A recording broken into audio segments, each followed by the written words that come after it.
परमेष्टि की वंदना, शमन करे भवताप, स्मरण मनन से चेतना,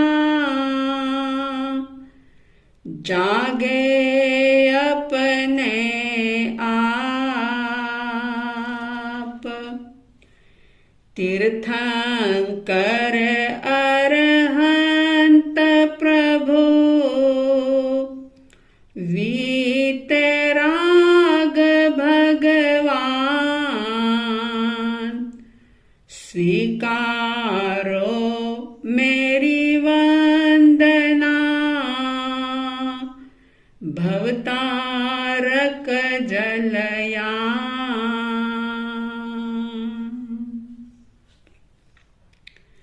श्रद्धालु, जिज्ञासु श्रोताओं, पर्वाधिराज पर्युषण पर्व का आज दूसरा दिवस प्रारंभ हुआ। ये दूसरा दिवस आप सभी की चेतना को जागृत करने में निमित्त बने, आप सभी अंतर्मुखी बनने का प्रबल पुरुषार्थ कर सकें, पाप प्रवृत्तियों से निवृत्त होकर के सम्यक धर्म प्रवृत्ति आप कर सके, ऐसी साध्वी द्वय आपके लिए तहे दिल से शुभ कामना मंगल कामना करती है। जैसा कि मैंने बताया था कि हमारे पूर्व आचार्यों ने अंतगढ़ सूत्र का स्वाध्याय करने की या श्रवण करने की एक बहुत ही सुंदर परंपरा का प्रारंभ किया था, जो आज तक अविरल रूप से चल रही है। क्योंकि आप सभी इस बात को जानते हैं कि जैसे बगीचे में जब फूल खिलता है तो वो फूल स्वयं रक्षित नहीं होने से उसकी रक्षा सुरक्षा जो है वो माली करता है। जब कोई किसान खेत में बीज बोता है और जब वो बीज अंकुरित पल्लवित पुष्पित होने लग जाते हैं तो उस अनाज की उस फसल की सुरक्षा के लिए कांटों की बाड़ लगाई जाती है। ज्ञानीजन कहते हैं कि ठीक इसी तरह से सर्वसाधारण इंसान का मन, उसके विचार, उसके भाव जो विशेष रूप से निमित्ताधीन होते हैं और इनकी पवित्रता जो है वो स्वयं रक्षित नहीं होने के कारण से जो आत्मबली होते हैं, जो संकल्प के धनी होते हैं, जिनकी चेतना सतत जागृत होती है, वे तो अपने मन को, अपने विचारों को, अपने भावों को पवित्र बनाए रख सकते हैं। लेकिन जहां भौतिकता की अति हो, जहां आसपास में चारों तरफ चकाचौंध का माहौल हो, भोग विलासों का माहौल हो, ऐसे में व्यक्ति अपने विचारों को, अपने भावों को पावन पवित्र कई बार नहीं रख पाता है। तो इसलिए हमारे मन की, विचारों की और भावों की पवित्रता के लिए, उसकी सुरक्षा के लिए प्रभु वाणी का, भगवान के वचनों का सहारा लेना बहुत ही जरूरी है। और ये पर्व इतना महत्वपूर्ण पर्व कि जो सिर्फ और सिर्फ आत्म जागृति का ही संदेश देता है।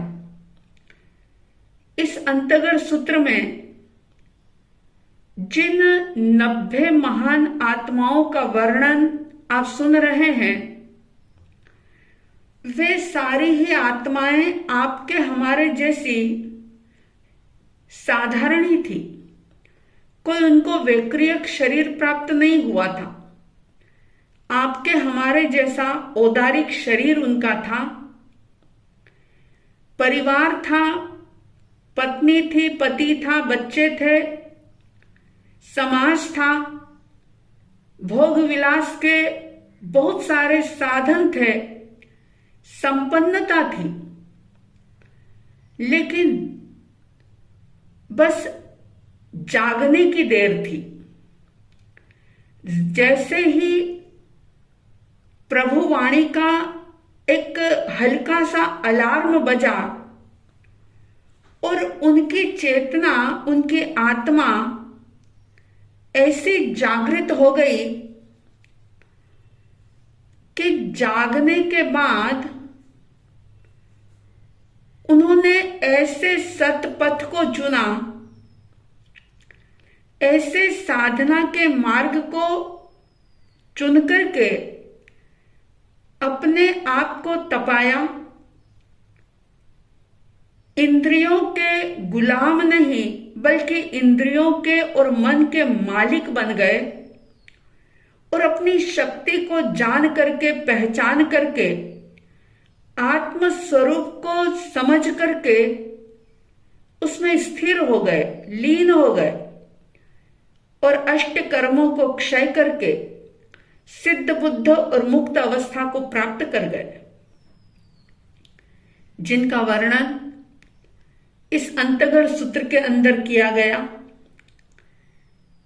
इस अंतर्गत सूत्र का प्रथम वर्ग और उसके 10 अध्ययन आपने सुन लिए थे। आइए हम दूसरा वर्ग प्रारंभ करते हैं। जैसा कि मैंने बताया था कि सुधर्मा स्वामी जी से जम्बू स्वामी जी बहुत जिज्ञासु बनकर के बड़े ही विनय के साथ सवाल करते हैं, जिज्ञासा रखते हैं उनके सामने। और ये बात याद रखना जीवन में कि जब तक जिज्ञासा का जन्म नहीं होता, मोक्ष मार्ग पर गति नहीं हो सकती। जिज्ञासु होना इंसान का बहुत जरूरी है। हाँ, तर्क वितर्क करने वाला ना हो, श्रद्धावान हो व्यक्ति, और श्रद्धा समर्पण पूर्ण होने के बाद अगर उसके मन में कोई जिज्ञासा पैदा होती है और साथ ही साथ सद्गुरु का सानिध्य अगर उसे मिलता है और उस जिज्ञासु व्यक्ति के भीतर में सीखने की एक चाहत, एक लगन, जानने की ललक और साथ में विनय अगर हो, तो वो बहुत कुछ झुक करके विनय के साथ, नम्रता के साथ ज्ञान को अर्जित कर सकता है। या यूं कह दूं कि बाहर से गुरु का सानिध्य मिलता है और भीतर का ज्ञान प्रकट होता चला जाता है। जम्बू स्वामी जी सुधर्मा स्वामी जी से पूछते हैं कि भगवान, प्रथम वर्ग के गौतम आदि 10 कुमारों का वर्णन मैंने आपके मुखारविंद से सुना, कृपा करके ये बताइए कि इस अंतर्गत सूत्र के दूसरे वर्ग में कितने अध्ययन हैं, कौन से हैं, किनका वर्णन किया है। तब सुधर्मा स्वामी जी बड़े ही प्यार के साथ, वात्सल्य के साथ संबोधित करते हुए कहते हैं कि हे जम्बू, दूसरे वर्ग में 8 अध्ययन का वर्णन किया गया है और उन 8 अध्ययनों का नाम उन राजकुमारों के नामों से ही रखा गया है।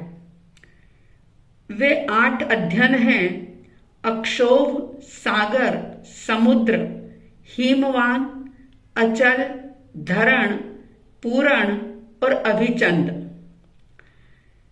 आगे सुधर्मा स्वामी जी फरमाते हैं कि जब इस धरा पर, इस धरती पर अरिष्टनेमि भगवान विचरण कर रहे थे, उस समय में द्वारिका नगरी में अंधक वृषणी नाम के राजा रहते थे और उनकी धारिणी नाम की रानी थी और उनके अक्षोभ, सागर, समुद्र, हिमवान आदि 8 पुत्र थे। जैसे आपने प्रथम वर्ग के अध्ययनों का वर्णन सुना, गौतम कुमार का जो वृत्तांत आपने सुना, ठीक उसी प्रकार से ये जो 8 कुमारों का वर्णन है, ये गौतम कुमार के ही सगे भाई थे। यानी कि टोटल 18 भाई। और मजे की बात यह कि जैसे गौतम कुमार ने पहली बार परमात्मा के दर्शन किए, उनके चरणों में पहुंचे, रोम रोम पुलकित हुआ था और उनकी धर्म देशना को सुना था, ठीक इसी तरह से ये 8 कुमार जो थे, उन्होंने भी अरिष्टनेमि परमात्मा के दर्शन किए, वंदन किया, उनकी धर्म देशना को सुना। आप विचार कीजिए कि तीर्थंकर परमात्मा ऐसी क्या बात कहते होंगे, उनकी दिव्य देशना में ऐसी कौन सी बात आती होगी कि जिसको सुनकर के चेतना जागृत हो जाती थी भव्य जीवों की, सत्य समझ में आ जाता था। क्या कहते होंगे वो, जरा कभी विचार करके देखना।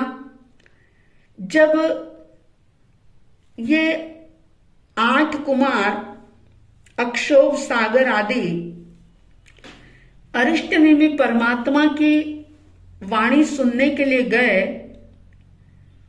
तो परमात्मा ने इन्हें फरमाया कि जिस महल को, जिस मकान को, जिस घर को तुम अपना घर मान रहे हो, वो तुम्हारा शाश्वत घर नहीं है।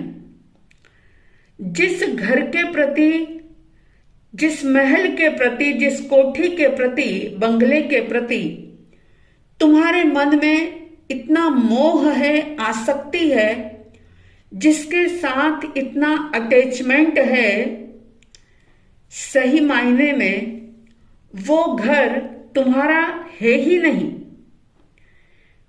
अगर आज के समय में किसी बहुत पैसे वाले व्यक्ति को ये बात कह दी जाए कि जिस घर को तू अपना मान रहा है, जिसको तूने बहुत चाव से, बहुत मेहनत से खड़ा किया, अपनी सारी जिंदगी की कमाई जिसके अंदर लगा दी और इस भाव से बना लिया कि मेरा बंगला ऐसा हो, मेरा महल ऐसा हो कि वैसा दूसरे किसी के पास ना हो, और उसको अगर ये कह दिया जाए कि ये घर तेरा है ही नहीं, एक क्षण मौत आएगी और ये घर बदल जाएगा।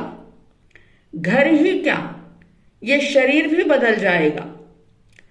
ये शरीर ही क्या, इस शरीर से जुड़ी हुई सारी चीजें बदल जाएगी। ये बात जल्दी गले नहीं उतरती। व्यक्ति इसे सुनकर के अनसुना करना चाहता है, अपनी अंतर की आवाज को, आत्मा की आवाज को वो दबा देना चाहता है। लेकिन परमात्मा की वाणी में जब ये बात आई कि आखिर अपना घर तो वो होता है जो स्थायी हो, जो टेम्पररी ना हो, परमानेंट हो। और इसीलिए तो कहते भी हैं, और यही बात भगवान ने भी कही, आओ चले हम अपने घर को, जो है अपना शाश्वत स्थान। छोड़ो बातें पर घर की, अब निज घर सम्मुख हो प्रस्थान। आओ चले हम अपने घर को, जो है अपना शाश्वत स्थान। छोड़ो बातें पर घर की, अब निज घर सम्मुख हो प्रस्थान। निज घर, आत्मा का जो शाश्वत घर है, मुक्ति का महल, उसे प्राप्त करो। ये क्या तुम भोग विलासों के अंदर रचे पचे हो? ये क्षणभंगुर है। ये भोग विलास कुछ समय के लिए सुख का आभास कराने वाले हैं, लेकिन अंततो गत्वा ये बहुत ज्यादा दुख देने वाले हैं। प्रभु फरमाते हैं उन 8 कुमारों को, पिंजरे के पंछी हो फिर भी, बंधन को तू घर मान लिया। भूल अनादि की है ऐसी, पर को अपना जान लिया।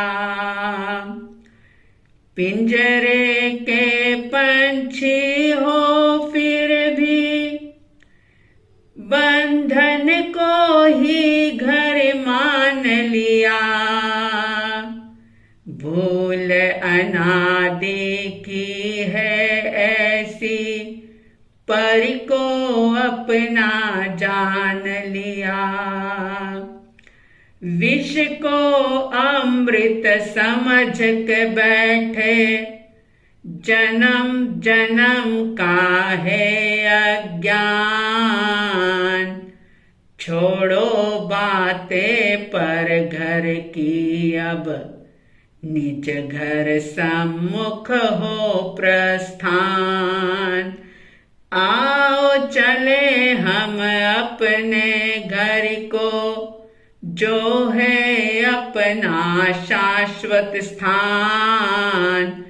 छोड़ो बातें पर घर की, अब निज घर सम्मुख हो प्रस्थान। प्रभु की वाणी को सुना और 8 कुमारों को भीतर में एक वैराग्य का भाव जागृत हो गया। बात समझ में आ गई, और जब बात समझ में आ जाती है, सही अर्थों में समझ में आ जाती है, तो व्यक्ति उसे जिए बिना नहीं रह सकता। अगर उसकी श्रद्धा दृढ़ है, अगर सचमुच सम्यक दृष्टि प्राप्त हो गई है, तो फिर वह किसी भी प्रकार से अज्ञान के साथ जी नहीं सकता। कैसा सौभाग्य रहा होगा उन राजकुमारों का कि परमात्मा का साक्षात सानिध्य उन्हें मिला, और उनके उस दिव्य देशना में उन्होंने आत्मा की बात को सुना, और सुनकर के उन 8 कुमारों ने भी संयम अंगीकार कर लिया। अपने संपूर्ण जीवन को परमात्मा के चरणों में समर्पित कर दिया, और यह संकल्प ले लिया कि परमात्मा की वाणी के अनुसार, यानी कि हम अपने आत्म तत्व का अनुभव करते हुए आत्म विशुद्धि के लिए साधना करेंगे। और उन्होंने भी बहुत सारी तपश्चर्याएं की। गुणरत्न संवत्सर नाम का तप भी आराधन किया। सभी ने 16 वर्ष तक दीक्षा पर्याय का पालन किया और 1 महीने का सल्लेखना संथारा करके शत्रुंजय पर्वत पर इस शरीर को छोड़ करके वे अनंत सुखों में लीन हो गए, यानी कि सिद्ध बुद्ध और मुक्त हो गए। आप लोगों को शायद ध्यान हो, स्मरण में आ रहा हो, जो लोग बड़ी साधु वंदना करते हैं और उसमें एक गाथा आती है, गौतमादिक कुंवर सगा 18 भ्रात, सब अंधक वृष्णि सुत धारणी जारी मात। ये जो गाथा है ये इसी पहले और दूसरे वर्ग से संबंधित यानी 18 सगे भाइयों के वर्णन की बात है। सभी ने संयम अंगीकार करके सिद्ध बुद्ध मुक्त अवस्था को प्राप्त किया। इसी तरह से तीसरा वर्ग प्रारंभ होता है। उसी प्रकार जम्बू स्वामी जी के पूछने पर सुधर्मा स्वामी जी ये फरमाते हैं कि श्रमण भगवान महावीर स्वामी जी ने तीसरे वर्ग में 13 अध्ययनों का वर्णन किया है और उन 13 अध्ययनों का नाम है अनिक सेन, अनंत सेन, अजित सेन, अनिहत रिपु, देव सेन, शत्रु सेन, सारण, गज, सुमुख, दुर्मुख, कुपक, दारुक और अनादृष्टि। ये 13 अध्ययन इस तीसरे वर्ग के अंदर बताए। अब उसमें प्रथम अध्ययन के बारे में जब जम्बू स्वामी जी पूछते हैं तो सुधर्मा स्वामी जी कहते हैं कि उस समय में भद्दिलपुर नाम का नगर था और जहां जीत शत्रु राजा राज्य कर रहे थे। नाग गाथापति भी रहते थे। जीत शत्रु राजा की पत्नी सुलसा का पुत्र मिच्छामी दुक्कड़म। जीत शत्रु राजा उस नगर के राजा थे, लेकिन वहां पर जो नाग गाथापति रहते थे उनकी पत्नी का नाम सुलसा था, जो कि बड़ी ही सुकुमाल थी, सुरूप थी। और नाग गाथापति के और सुलसा के पुत्र का नाम अनिकसेन था। और अनिकसेन जो थे उनका जन्म होता है। जन्म होने के बाद, क्योंकि शास्त्र में बहुत विशद वर्णन है, जब वे युवा होते हैं तो 32 कन्याओं के साथ उनका विवाह होता है। 32 करोड़ का प्रीतिदान भी उनको मिलता है और भगवान श्रीवन उद्यान के अंदर पधारते हैं। धर्म उपदेश अनिकसेन कुमार सुनते हैं और सुनने के बाद उनको भी आत्म जागृति होती है, वैराग्य होता है। दीक्षा लेते हैं और दीक्षा लेने के बाद 14 पूर्व का अध्ययन करते हैं। 20 वर्ष तक संयम पर्याय का पालन करते हैं और अंत में सिद्ध बुद्ध और मुक्त हो जाते हैं। ठीक इसी तरह से अनंत सेन, अजित सेन, अनिहत रिपु, देवसेन और शत्रुसेन, इन 5 अध्ययनों का वर्णन भी इसी प्रकार से है। ये भी नाग गाथापति और सुलसा के ही पुत्र थे। इन्होंने भी 20 वर्ष तक संयम पर्याय का पालन किया था और अंत में सल्लेखना संथारा करके ये भी सिद्ध बुद्ध और मुक्त हुए थे। इस प्रकार से तीसरे वर्ग के ये 6 अध्ययन संपन्न होते हैं। और 7वें वर्ग में, 7वें अध्ययन में, तीसरे वर्ग का 7वां अध्ययन जो है उसमें सुधर्मा स्वामी जी कहते हैं कि द्वारिका नाम की नगरी थी। वसुदेव राजा राज्य कर रहे थे और उनकी धारिणी नाम की रानी थी, जिसने सिंह का स्वप्न देखा एक बार और सिंह का स्वप्न देख करके गर्भ धारण किया और समय पूर्ण होने पर पुत्र को जन्म दिया। पुत्र का नाम सारण रखा गया। सारण जो कि 72 कलाओं में निपुण बने और 50 कन्याओं के साथ उनका विवाह होता है, वे भी इसी प्रकार से परमात्मा के धर्म उपदेश को सुनते हैं, आत्मा की बात सुनते हैं, स्वरूप का जो एक वास्तविक वर्णन होता है वो भगवान के मुख से सुनते हैं और उनको भी वैराग्य हो जाता है। चरित्र को अंगीकार करने के लिए वे तत्पर हो जाते हैं, सब कुछ छोड़ करके संयम अंगीकार करते हैं, 14 पूर्व का अध्ययन करते हैं, 20 वर्ष तक संयम पर्याय का पालन करते हैं और अंत में सिद्ध बुद्ध और मुक्त हो जाते हैं। इस प्रकार से इस तीसरे वर्ग के 7 अध्ययन जो हैं वो संपन्न होते हैं। सिर्फ शास्त्र को सुनने ही नहीं, परंपरा का पालन ही ना करें, बल्कि बहुत श्रद्धा भक्ति और अहोभाव के साथ सुनते हुए अपनी आत्म शक्ति को जागृत करें। अपने जो कमजोर बना हुआ जो मन है उसको साइड में करें, क्योंकि सबके साथ मन बीच में आ जाता है। अगर व्यक्ति कुछ करने की भावना भाता है तो तुरंत मन बीच में टपकता है और कहता है कि अरे अरे तुम बीमार हो, तुमसे ये नहीं होगा, अगर तुमने ये ऐसा किया तो और तकलीफ बढ़ जाएगी, ये हो जाएगा वो हो जाएगा। बहुत सारे बहाने मन के माध्यम से बन जाते हैं। इन महापुरुषों के चरित्र को अंतगढ़ सूत्र के माध्यम से इसीलिए सुनाया जाता है कि इन दिनों में कम से कम किंतु परंतु अगर मगर हमारे बीच में ना आए और हम अपनी आत्मशक्ति को पहचानते हुए ज्यादा से ज्यादा साधना करते हुए अपने कर्मों की निर्जरा करें, आत्म आनंद को प्राप्त करें। आप सभी अपने भीतर के आनंद का अनुभव कर सकें और एक अपूर्व शांति का एहसास आपको हो। इन चरित्र आत्माओं के जीवन चरित्र को सुनकर के ऐसी साध्वी द्वय की तरफ से हार्दिक हार्दिक शुभ मंगल भावनाओं के साथ जय प्रभु महावीर, जय गुरु आनंद। सभी आंख बंद करके इस पंच परमेष्टि वंदना को अवश्य श्रवण करेंगे।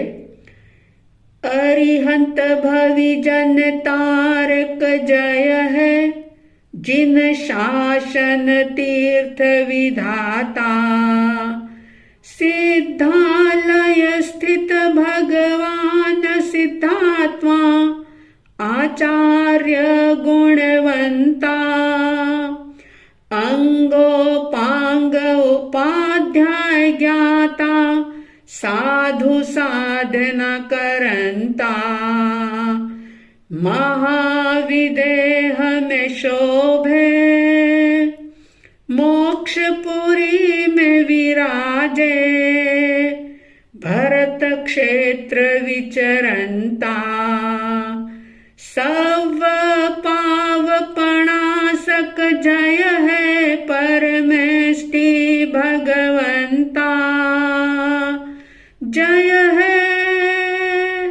जय है जय है, महावीर संघ की जय है, जिन शासन की जय है,